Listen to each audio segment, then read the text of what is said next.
ఓం మహాగణాధిపతయే నమః. ఓం గురుభ్యో నమః. ఓం శ్రీమాత్రే నమః.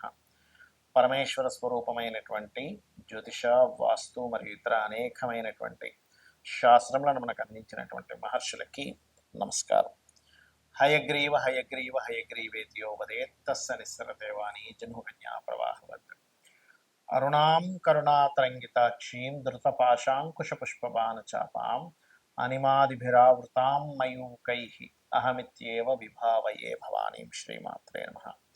ప్రేక్షకులకి ఆ లలితాంబిక అమ్మవారి యొక్క అనుగ్రహం పరిపూర్ణంగా కలగాలని మనస్ఫూర్తి కోరుకుంటూ మనం ఈరోజు చూడండి, మనం బయట సొసైటీలో కనుక చూసినట్లయితే ఎవరో ఏదో బ్లాక్ మ్యాజిక్ చేశారని, లేకపోతే ఏదో గాలి సోకిందని, దిష్టి బాగా తగులుతుందని, శత్రువులు ఏదో వీళ్ళ మీద ఏదో ప్రయోగం చేశారని, ఇట్లాంటివి మనం చాలా చూస్తూ ఉంటాం. అసలు అందులో ఎంతవరకు నిజం ఉంది? ఇక్కడ పాయింట్ బై పాయింట్గా చూసుకుంటే, అంటే ఒక్కొక్క లగ్నానికి అసలు ఏ గ్రహ దశ వల్ల, ఏ కాంబినేషన్స్ వల్ల అలాంటివి ఏర్పడతాయి. ఇక్కడ పాయింట్ నెంబర్ 1 ఏంటంటే అసలు సిమ్టమ్స్ ఏమిటి, అదేవిధంగా దీని మీద మోసాలు ఎలా జరుగుతున్నాయి, అలాగే భ్రమలు ఉంటాయి కొంతమందికి. సిమ్టమ్స్, మోసాలు, భ్రమలు, అదేవిధంగా అసలు ఎందుకు వస్తాయి ఇవి, అసలు ఎందుకు ఏర్పడతాయి, ఇవి తొలగిపోవాలంటే ఏం చేసుకోవాలి, అసలు ఈ కాలంలో అలా చేసేవాళ్ళు ఉన్నారా అనేటువంటి అనేకమైనటువంటి అంశాలు ఒక్కొక్క లగ్నరీత్యా పూర్తిగా తెలుసుకుందాం. మీరు వీడియో ఆఖరి వరకు చూడండి. అయితే ఈ విషయాలను ఎన్నో రీసెర్చ్లు చేసి చెప్తున్నటువంటి అంశం ఇది. ఈ యొక్క అంశం చెప్తుంది నేనైనప్పటికీ కూడా చెప్పేస్తుంది సాక్షాత్ అమ్మవారిగా భావిస్తూ భ్రమల్ని, భయాల్ని పోగొట్టుకోవడానికే ఈ వీడియో పర్టికులర్గా చూడండి, మీకు అర్థమవుతుంది. తులాలగ్నము, తులారాశి. తులవారి కనుక చూసుకుంటే తులవారు సహజంగానే కాస్త మేనేజింగ్ స్కిల్స్, దాని ఏమంటారు, బ్యాలెన్సింగ్ మైండ్ ఉంటుంది. అయితే మీకు గనక ఉదాహరణకి 2వ అధిపతి కుజుడు కనుక స్పాయిల్ అయితే, అందులో పర్టికులర్గా కుజుడు ఎక్కువ పాపగ్రహాలతో కలిసి ఉండి ఆ మహాదశలు, అంతర్దశలు వచ్చినప్పుడు సంథింగ్ నెగటివ్ ఏ రూపంలో వస్తుందంటే, కుటుంబ సభ్యులలో జీవిత భాగస్వామికి ఇటువంటి సిమ్టమ్స్ వచ్చి తద్వారా ఇబ్బంది పడుతూ ఉంటారు. మనం అనుకుంటూ ఉంటాం ఏమిటో అంటే వీళ్ళేంటో ఇట్లా పిచ్చిగా ప్రవర్తిస్తున్నారు అంటూ ఉంటాం. కానీ 90% ఆఫ్ కేసెస్లో ఏమవుతుందంటే వాళ్ళకి తెలియకుండానే ఒక నెగటివిటీ వాళ్ళ దగ్గర ఉంటుంది. అప్పుడు ఇంటికి వెళ్ళాలంటే అశాంతి ఉండడం, కుటుంబ సభ్యుల్లో ముఖ్యంగా భార్యతో ఏదో గొడవ, లేదా లేనట్లయితే భర్తతో ఒక రకంగా ప్రవర్తిస్తూ ఉంటారు. అక్కడ మీరు మీ యొక్క సప్తమాధిపతి రాహుతోని కానీ, శనితో, నీచమైనటువంటి శనితో కానీ కనెక్ట్ అయి ఉన్నాడా అనేటువంటిది మీరు అర్థం చేసుకోవాలి. అప్పుడు ఏమవుతుంది, ఈ ఇబ్బందులు కలగకుండా ఉంటాయి. అలాగే కొన్నిసార్లు ఈ శని భగవానుడు కనుక పాడయ్యాడు, ఇందాక మనం చెప్పుకుంది కుజుడు, కానీ శని భగవానుడు కనుక పాడైతే ఏమవుతుంటుందంటే సంతానం వల్ల కలిగేటువంటి స్ట్రెస్ పెరుగుతూ ఉంటుంది. అంటే అలాగా సంతానము, నేను ఫలానా వాళ్ళని పెళ్లి చేసుకుంటానని చాలా చిన్న వయసులో కొంతమంది మనం చూస్తూ ఉంటాం.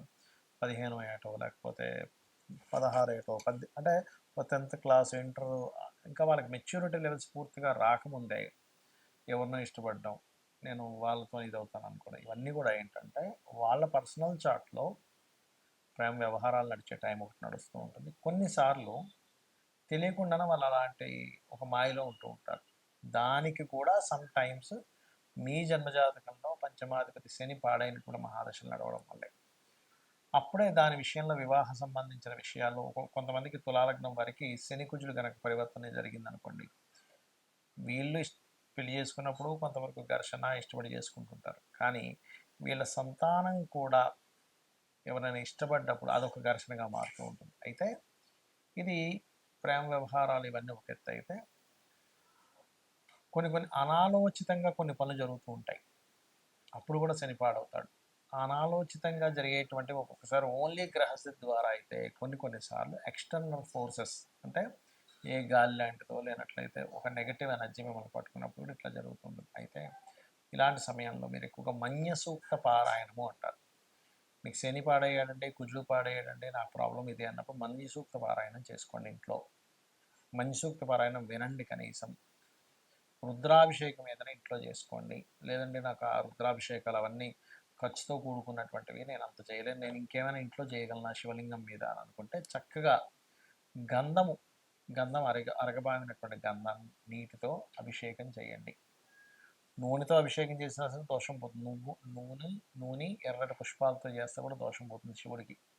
కాబట్టి ఇవి పాటించండి. అలాగే తులవారికి ఒకసారి భాగ్యాధిపతి ద్వారా వస్తూ ఉంటుంది, అంటే బుధుడు ద్వారా బుధుడు పాడే వస్తుంటాడు. అలాంటప్పుడు ఏమవుతుంటుందంటే వీళ్ళు ఎక్కువగా టెంపుల్స్కి రావడానికి ఇష్టపడరు. అంటే టెంపుల్ అనే శబ్దం వినిపిస్తేనే మీకు నచ్చదు. ఏంటి గుడికి వెళ్ళేది, నేను రాను మనం అనుకుంటుంటాం. ఏదో వీళ్ళు ఏదో ఒక రకమైనటువంటి ద్వేషం పెంచుకున్నారేమో అనుకుంటాం. కాదు. ఎందుకంటే దేవుడు ఏమి ఎదురుగా మీకు కనబడి మిమ్మల్ని ఏదో ఇబ్బంది పెట్టడం ఏమి ఉండదు కదా. మరి ఎందుకు వస్తుంది ద్వేషము, నేను రాను, ఇలాంటివి నేను నమ్మను అనేది ఎందుకు వస్తుంది అంటే తులాలగ్నం వారికి బుధుడు పాడవుతాడు. బుధుడు పాడైనప్పుడు, ముఖ్యంగా శని కూడా రెండు కలిసి పాడైనప్పుడు, ఇంకొంతమంది గురువు అంటే ఆధ్యాత్మిక కారకుడు కూడా పాడైనప్పుడు ఇట్లాంటి సిమ్టమ్స్ పెరుగుతుంటాయి. అలాంటప్పుడు చాలామంది ఏం చేస్తుంటారంటే బలవంతంగా వాళ్ళని టెంపుల్ తీసుకెళ్లేటువంటి ప్రయత్నం చేస్తుంటారు. చిన్నపిల్లలని అయితే తీసుకెళ్ళడం వల్ల తప్పలేదు, కానీ పెద్దవాళ్ళకి మరి అలాంటివి వచ్చినప్పుడు కొన్ని సంవత్సరాల పాటు, ఒక్కోసారి 10-17 సంవత్సరాలు కూడా అలా ఉండిపోతుంటారు. అలాంటప్పుడు ఇంట్లో తూర్పు భాగంలో లైట్ గ్రీన్ కలర్ వేసి అక్కడ రాముడు పట్టాభిషేకం బొమ్మ పెట్టడము, మరియు ఇంట్లో కాస్త ఎక్కువగా విష్ణు సహస్రనామాలు ప్లే చేస్తున్నట్లయితే ఖచ్చితంగా ఆ యొక్క సిమ్టమ్స్ అనేటువంటివి తగ్గుతాయి.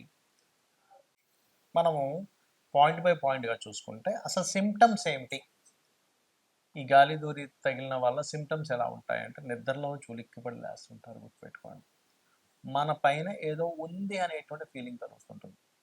అది సమ్ టైమ్స్ నేను ఇందాక చెప్పినటువంటివి ఏవైతే ఇప్పుడు శని కానీ కేతువు కానీ పాడైన బుధుడు కానీ పాడైనటువంటి రవి కానీ రాహు కానీ ఇట్లా ఈ కుజుడు నీచంలో ఉన్న కుజుడు కానీ ఈ దశలు వచ్చినప్పుడు సహజంగా ఏమవుతుంటుందంటే విశ్వంలో భగవంతుడు క్రియేట్ చేసిన సృష్టిలో పాపగ్రహ సంబంధాలు పాడై మహాదశలు అంతర్దశలు ప్రత్యంతర్దశలు నడిచినప్పుడు ఇక్కడ ఉన్నటువంటి కొన్ని పిశాచాల బాధలు పడుతూ ఉంటాడు మనిషి.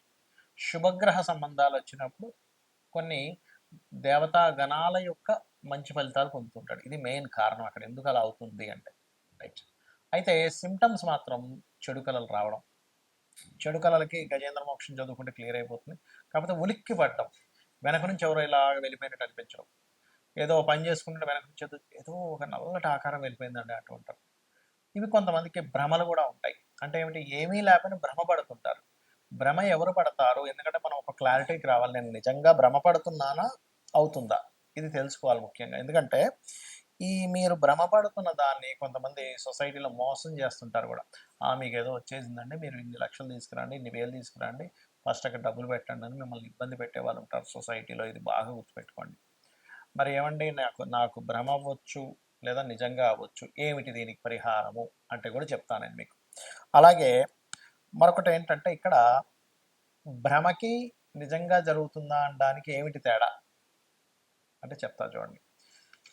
మీది భ్రమ అనుకోండి, ఎక్కడో పంచమాధిపతి మహాదశలు నడుస్తుంటాయి, మీ లగ్నం నుంచి 5వ అధిపతి మహాదశల్లో ఇది కనెక్ట్ అవుతూ ఉంటుంది, లేదా చంద్రుడి ద్వారా కనెక్ట్ అయిందంటే అది భ్రమే, ఇంకా అందులో డౌట్ లేదు. నిజంగా జరుగుతుందంటే అప్పుడు ఏంటంటే మీరు సంబంధం లేకుండా ఉలిక్కి పడుతూ ఉంటారు, అది నిజమైందనమాట. అయితే అందులో ఇక్కడ మరి ఈ రోజుల్లో నిజంగా ఇలాంటివి ఏమైనా ఇప్పుడు మనం వింటూ ఉంటాం, పాతకాలంలో వినేవాళ్ళం, బాణామతి, చిల్లంగి, లేకపోతే రకరకాలు ఉంటాయి, రకరకాల చెడుకులు చేసేవాళ్ళు ఉంటారు. మరి ఈ కాలంలో ఉన్నారంటే చాలా తక్కువ అలాంటివి చేసేవాళ్ళు ఇప్పుడు. ఎందుకంటే ఇప్పుడు అంత ఓపిక కానీ అంత నిష్టగా ఉండేవాళ్ళు కానీ లేరు. ఎక్కడో ఓ లక్షలో కోట్లో ఒక వ్యక్తి దొరుకుతారు జెన్యున్గా ఉండేవాళ్ళు. మిగతా అంతా కూడా మార్కెట్లో ఉన్నదంతా కూడా ఫేక్ పీపుల్ ఎక్కువగా ఉన్నారు, ఇది మీరు గుర్తుపెట్టుకోండి. ఇది చాలామంది నాకు శత్రువు ఉన్నాడు, వాడి మీద ఏదో ప్రయోగం చేయడానికి ఎవరినో కలిశాను, ఇన్ని లక్షలు తీసుకున్నారు, ఏదో చేసేసాను అన్నాడు, ఇంకేవో చెప్తూ ఉంటారు. అవి మీరు నమ్మకండి దయచేసి. జెన్యున్ పీపుల్ చాలా తక్కువ. నేను ఇలాంటివి లేవనట్లేదు, ఉన్నాయి, కానీ ఇలా చేసే వాళ్ళ జెన్యున్గా ఉండే వాళ్ళ పీపుల్ చాలా అంటే చాలా తక్కువ, చాలా ఎక్కడో కానీ ఉండరు. వాళ్ళు దానికి ఎన్నో నియమనిష్టలు పాటించాలి, లేకపోతే వాళ్ళకి ప్రమాదం అనమాట అది. రైట్. అలాగే ఇక్కడ ఇంకొక విషయం ఏంటంటే అసలు వీటి నుంచి మీరు తప్పించుకోవాలి, వీటి నుంచి అసలు బయటపడాలి అంటే ఏం చేయాలి? శాస్త్రాల్లో చాలా ఉన్నాయండి పద్ధతులు. ఒకటి, నిత్యము చండీ ఇంట్లో గనక పారాయణం జరిగింది, లేదా లలితా సహస్రనామాలు ఇంట్లో పారాయణం జరుగుతుంది, రోజు ఉదయం సాయంత్రం లలితా సహస్రనామాలు చదువుతున్నాయి, లలిత చదవడం కానీ, లేకపోతే ఖడ్గమాల ఇంట్లో మీకు ఉపదేశం ఉంటేనే ఖడ్గమాలు చేయాలంటారు. జరుగుతుంది అంటే ఆవరణ దేవతలు ఒక్కొక్క దేవత గురించి వస్తూ ఉంటుంది. ఆ దేవతలు మొత్తం రక్షణ కలిగించి మీకు నెగిటివ్ ఎనర్జీ పోయేలా చేస్తుంది, గుర్తుపెట్టుకోండి ఒకటి. రెండవది హనుమాన్ చాలీసా వచ్చండి నాకు, పొద్దున సాయంత్రం ఇంట్లో చేసుకుంటాను, లేదా రామ భజన ఏదైనా చేస్తాను ఇంట్లో, ఖచ్చితంగా అటువంటి నెగిటివ్ ఎనర్జీస్ తరిమి తరిమి కొడతాడు ఆంజనేయ స్వామి. రెండవది. ఇక మూడవది ఏంటంటే, లేదండి మాకు ఒకసారి ఏదైనా ఒక పెద్ద కార్యక్రమం చేసుకుందాం అనుకుంటే దాంతో క్లియర్ అయిపోవాలంటే చండీ పారాయణం, చండీ హోమం ఖచ్చితంగా ఇంట్లో ఇటువంటి నెగిటివ్స్ ఏమైనా ఉన్నా సరే పోగొట్టేలా చేస్తుంది, గుర్తుపెట్టుకోండి. ఇలాంటివి చేసుకోండి, కానీ అనవసరంగా ఏదో నమ్మి ఏదో భ్రమంలో బ్రతుకుతూ ఏదో అయిపోయిందని అనుకుంటూ దీనివల్ల ఏమవుతుందంటే, ఏమీ జరగనటువంటి మీరు ఏదో నాకు ఏదో ఎవరో ఏదో చేశారనో, ఏదో గాలి సోకిందనో, ఇలాంటి భ్రమంలో ఉన్నప్పుడు ఏమవుతుందంటే లైఫ్ అన్నిటిని పక్కన పెట్టేస్తాడు మనిషి. అంటే చేస్తున్నటువంటి ఉద్యోగము, వ్యాపారము, ఇవన్నీ వదిలేసి వాటి చుట్టూ తిరుగుతుంటాడు. కాబట్టి దయచేసి ఇటువంటి వాటికి మీరు ఈ రకంగా మీరు బయటపడవచ్చు. శుభ్రంగా ప్రతి క్షణము ఇవన్నీ చేయలేనండి, ఆంజనేయ స్వామిని తలుచుకుంటా సరిపోతుంది, లేదు శ్రీమాత్రే నమః అనుకున్నా కూడా సరిపోతుంది. అయితే ఇక్కడ ఎప్పుడు కూడా ఇంట్లో కనుక మీకు కొంతమందికి ఏంటంటే మనుషులకు ఉండదు కానీ ఇంట్లో నెగిటివ్ ఎనర్జీ వస్తూ ఉంటుంది. ఎలాంటి ఇల్లు ఒక్కోసారి మనం కొన్ని రోజుల పాటు ఎవ్వరూ ఉండకుండా ఇంట్లోకి ఏ ఊరు వెళ్ళిపోవడమో, లేకపోతే ఇల్లు ఖాళీ చేసి వెళ్ళిపోయి మళ్ళీ ఎప్పుడో 2-3 నెలల తర్వాత మళ్ళీ ఇంటికి వచ్చినప్పుడు ఏమవుతుందంటే నెగిటివ్ ఎనర్జీ ఫామ్ అవుతుంది. అలాంటప్పుడు ఖచ్చితంగా ఇంట్లో ఏ హోమమో, సత్యనారాయణ సంవ్రతమో ఒక 11 రోజుల పాటు గోమూత్రాన్ని చల్లి నీట్గా తుడవడం చేయాలి. అలా చేస్తే ఏమవుతుందంటే కల్లుప్పుతోని కడిగడం చేస్తే అప్పుడు నెగిటివ్ ఎనర్జీ పోతుందండి. లేకపోతే ఏమవుతుందంటే అవి ఎవ్వరూ తిరగనటువంటి ప్రదేశము. ఎందుకంటే లోకంలో నెగటివ్ ఎనర్జీ, పాజిటివ్ ఎనర్జీ రెండూ ఉన్నాయి, గుర్తుపెట్టుకోండి. దేవతా ఎనర్జీ ఎంత స్పష్టంగా ఉందో, పిశాచాలు, ఆత్మలు, ఈ ఆత్మలే రకరకాలుగా మారుతూ ఉంటాయి. మనిషి యొక్క ఆత్మే ఆ రకంగా మారుతూ ఉంటుంది. అవి కూడా ఉన్నాయి. కాకపోతే ఇక్కడ దేవతని గనక మీరు పట్టుకోగలిగితే 100% ఎటువంటి ఇబ్బంది ఉండదు. కాకపోతే నిష్టగా రెగ్యులర్గా చేస్తున్నారు. మరి కొంతమందికి ఈ పాపగ్రహ సంబంధాలు ఎక్కువగా ఉన్నప్పుడు అది ఒక్కోసారి రోగం మీద, ఒక్కొక్కసారి ఇట్లాంటి వాటి మీద ప్రభావం చూపిస్తుంటుంది. ఆ సమయంలో అమ్మవారిని బలంగా మీరు నిత్యము చేయండి, అన్ని విధాలా మీకు బాగుంటుంది. శ్రీమాత్రే నమః.